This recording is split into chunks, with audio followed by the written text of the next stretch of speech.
So for launch in general, I think just taking a step back when we're trying to launch products now, it's a lot harder than it was back in the day. So when I started selling in 2014, you could give away products for free. You could get reviews in exchange for the products. It was all legit. Things were great. Conversion rates would go up really quick because now you have all these great reviews and sales history. That's obviously not there anymore. Now outside promotions and coupons that just got cracked down upon. So overall, what we're seeing is that advertising is becoming more and more critical as you go to launch new products, just because you don't have other options to help with these launches. And so for general launch strategy, what we do is typically what we want to focus on is the very high relevancy keywords from the start. So in general, we take a very targeted approach.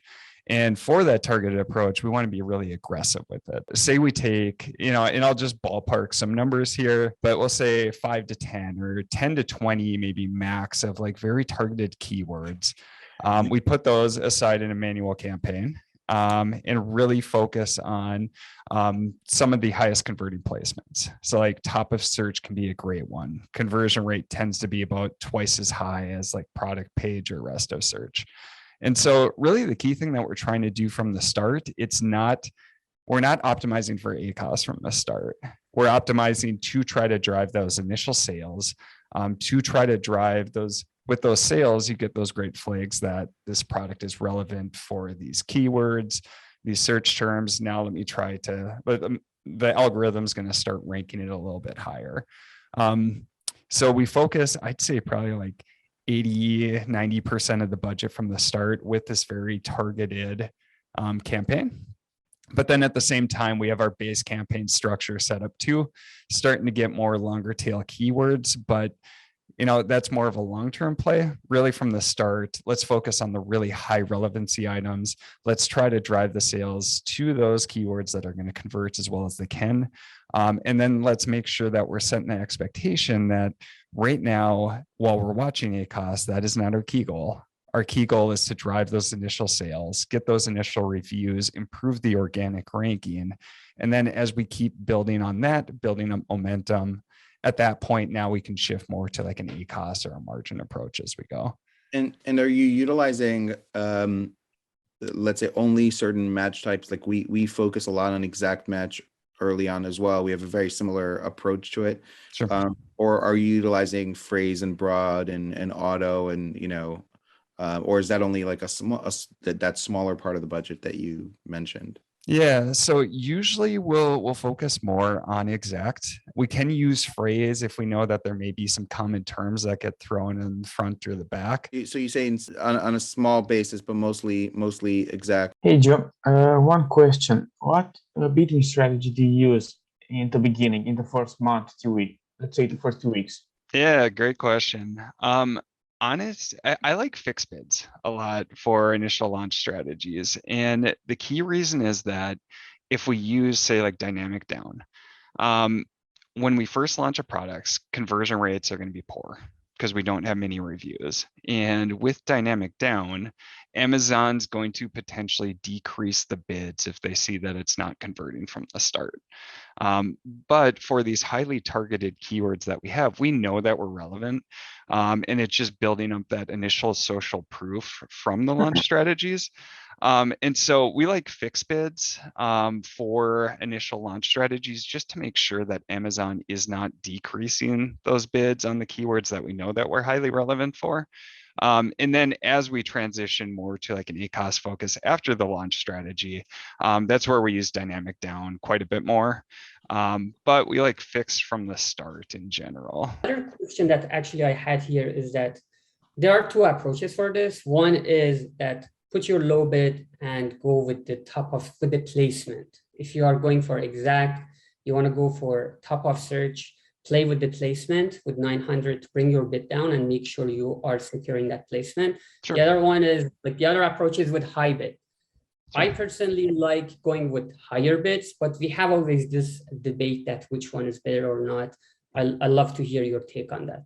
Yeah. And each case totally makes sense too. So the very low bid, say with a 900% placement adjustment, If you can get over that initial hurdle, because it seems like sometimes Amazon algorithms will screen out that initial low bid before adding in the placement adjustment. That definitely works to just target top of search.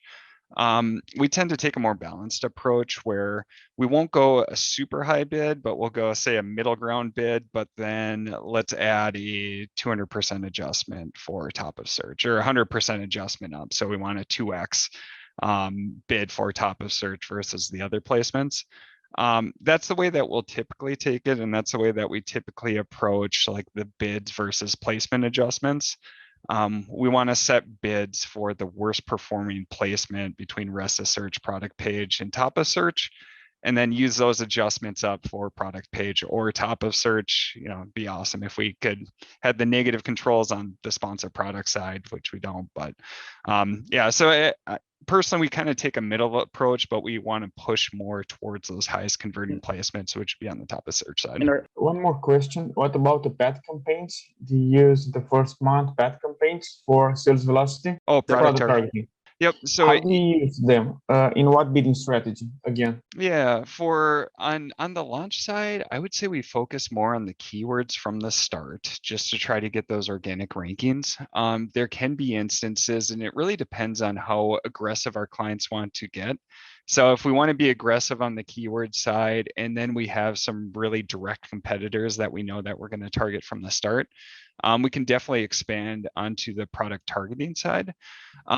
Typically what we would do is we would incorporate the product targeting campaign more in our typical campaign funnel structure. Maybe we'd have more aggressive ACoS targets from the start just to get that initial traction, because we know that conversion rate isn't going to be as good.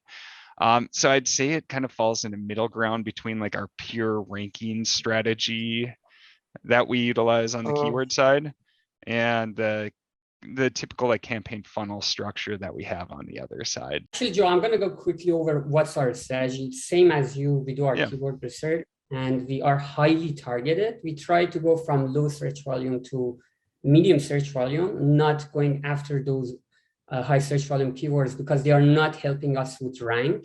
Sure. As you mentioned, it's a good strategy. Maybe on the side, you can, with low bids, you can target those search volume keywords. So the segment based on the search volume that we have in 3-4 campaigns based on how many keywords we are targeting. We are trying to be pretty narrow, maybe 20-30 keywords, as you mentioned. Sure. And go after top of search. We have a product targeting as well based on the products that we feel we might convert. We going after them and just kind of adjusting the placement for product detail page for not top of search to avoid showing up on top of search for them. And sometimes I think maybe it is good, even if you are not target, if you are not performing for that product, kind of it's a good signal for Amazon to, if they click on your product from a detail page of another product, it's a good indication that you are related to that product. So it helps with indexing. With auto, we didn't used to do, we are not doing this. But recently I have realized, and the reason was that we were thinking Amazon doesn't know your product, and maybe the search terms or the keywords that they might show you is not related. But recently I have noticed the algorithm have changed a lot for a keyword, for a product that was in a launch phase with no information. We had an auto campaign and I realized, no, search terms are really related. So maybe we have to start from the beginning with low bid, go after auto as well. So my question is that, what's your take on auto? Are you starting auto from the launch or not? Yep. So we start auto from the launch, and that really falls into like the longer tail type funnel strategy that we have built out. So we're definitely not as aggressive as our ranking launch campaign that we have on the manual side, but we launch autos from the start. It's just not a key focus from the start, but if performance is solid, we're naturally going to start allocating more budget to those auto campaigns and then feeding our funnel.